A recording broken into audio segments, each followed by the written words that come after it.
Gusto ko pong malaman na pong laman ng puso niyo. Siyempre po, malungkot na masaya. Kasi po, mapapalayo na sa amin ulit. Kaya na lang po bahala sa kanya. No, kasi yung kiss mo na.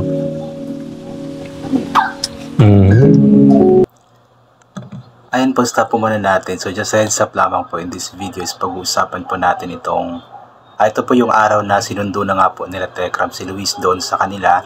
At nakakatuwa lamang po kasi talagang 100% na nga pong ipinapaubaya or ipinagkatiwalang muli ni Nanay Lita si Luis kila Tekram. At sabi nga po niya na kayo na lamang po ang bahala sa kanya. So ibig sabihin niya sila Tekram na nga po ang bahala kay Luis. Sila Tekram na po ang bahalang magdisiplina, magmahal, mag-alaga. Yun po yung ibig sabihin ni Nanay Lita. Kaya nakakatuwa lamang po kasi sa kabila nga po ng mga nangyari is talagang hindi pa rin nawawala or nawala yung tiwala ni Nanay Lita at ng kanyang pamilya nga po sa kay Tekram at sa Manalastas family. At alam nila na kapag andon si Luis is mas magiging masaya nga po ito. Although sabi nga po ni Nanay na nalulungkot daw sila, of course syempre kasi muling mapapalayo si Luis sa kanila, pero masaya po sila dahil nga po muling makasama ni Luis yung 5 years nga pong nag-alaga sa kanya. At alam ni Nanay na mas magiging safety nga po si Luis kung babalik nga po ito doon. Kaya ito po, ipagpatuloy po natin ang panunood. Thank you po ulit sa tiwala, Nay. Lang po. Pagsabihan niyo na lang, nasa inyo na lang po naman. Bilang magulang niya rin naman tuturing kayo. Apo. Kayo na pong bahala sa kanya. Pero gagawin ko po yung best ko, Nay. At hingi ko kay God yung gabay para mapalaki natin ng tama. Ng maayon sa kagustuhan ng ating Diyos. Nako, Nay, ayaw nang bumaba ni Kuya sa sasakyan. Ayaw nang bumaba. Upo kayo dito. Message, Nay, sa Kuya Luis natin. Mag-aral kang mabuti. Makinig ka kay tatay at nanay Jack mo sa mga Manalastas family. Para matupad mo yung pangarap mo.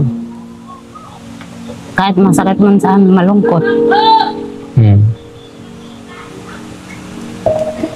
Yan, di ba? Kahit masakit at malungkot sa kanila is talagang ibinapaubaya na ni Nanay si Luis muli kila Tekram. Kasi alam nga po ni Nanay na mas mapapabuti nga po si Luis doon. Kasi sa 5 years nga po na nandoon si Luis, kitang-kita naman po nila Nanay kung paano inalagaan, minahal, at itinuring talaga na anak nila Tekram si Luis. Kaya eto nga po, muli nga po niyang ibinibigay ang kanyang pahintulot, ang kanyang tiwala kila Tekram. Ayan po. Kailangan. Iyak na yun. Sa pagbuti lang niya ang pag-aaral niya. Kasi yung kiss mo na. Si Kuya parang mayak din.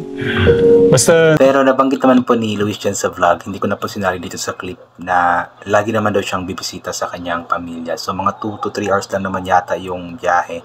So anytime nga po na gustuhin man ni Luis na makita ang kanyang pamilya is mapupuntahan nga po niya kaagad. Or kung gusto man nila Nanay na pumunta nga po or makita si Luis, is pwede nga po nila itong puntahan kaagad kasi nga po malapit lang naman. Nay, huwag kayong mag-alala. Ako naman alam po ni Kuya yan. Kung alin po yung tamang pagdidisiplina. Ako lang minsan pagka kumari. Tsaka siguro sa 1 taon mabibilang nyo yung kumari magsalita ako. Alam po ni Kuya yan. Tanda mo Kuya sa 1 taon, siguro mga unang taon, pangalawa, pangatlong taon, wala nga akong mga sermon Yung medyo nagkaano na nga lang sila Para rin naman sa kanila. O diba, naiintindihan ni Nanay kung sinesermonan man po or sisermonan man po ni Tekram si Luis, is naiintindihan nga po ni Nanay na ang ginagawa ni Luis is para nga din po sa kanya. So naiintindihan ni Nanay yung role ni Tekram bilang magulang or ama ni Luis doon sa Manalastas house or sa Tekram house. Haba-haba ng panahon natin pagsasama Kuya. Sa tingin mo siguro Baka bibilang ko pwedeng lampas 10. Yung ano po. Pagalitan naman sila mapagsabihan para rin naman sa kanila po. Basta huwag kayong mag-alala na yung ating paggabay sa mga bata, sa anak natin. Iniingi ko yan yung paggabay ng ating Diyos sa akin, ni Nanay Jam, yung pagpapalaki po. Yung po pagkakatiwala ko naman po sa inyo. Picturean ko kayo, picturean ko kayo ni... Talagang 100% po yung tiwala ni Nanay Lita kay Tekram. Sabi nga niya na okay lang sa kanya na sermonan, pagsabihan, disiplinahin. Kasi nga po, part naman yun ng, ng pamilya. Kumbaga, yun po yung magpapatatag at magpapabuti sa buhay ng isang bata. Yung disiplina na ginagawa ng magulang. Ayan. So, good job kay Nanay Lita dito. Kuya. Yung papel ng lagay mo sa papel dyan sa tapos. Kuya, akbay ka kay Nanay. Bye. Okay, kiss mo kay Nanay. Wait lang. Go. Ay, ang ganda. Hindi na oh. Group picture pala. Dito kuya. Oo. Kuya Ben, dito sama kayo. Picturean ko kayo. Julie, picturean ko kayo nila kuya. Malaki na yung bato. Compress po kayo na. Dapat pala nakaganito pa. Okay, smile. Pwede na yan. Okay, isa pa. Smile.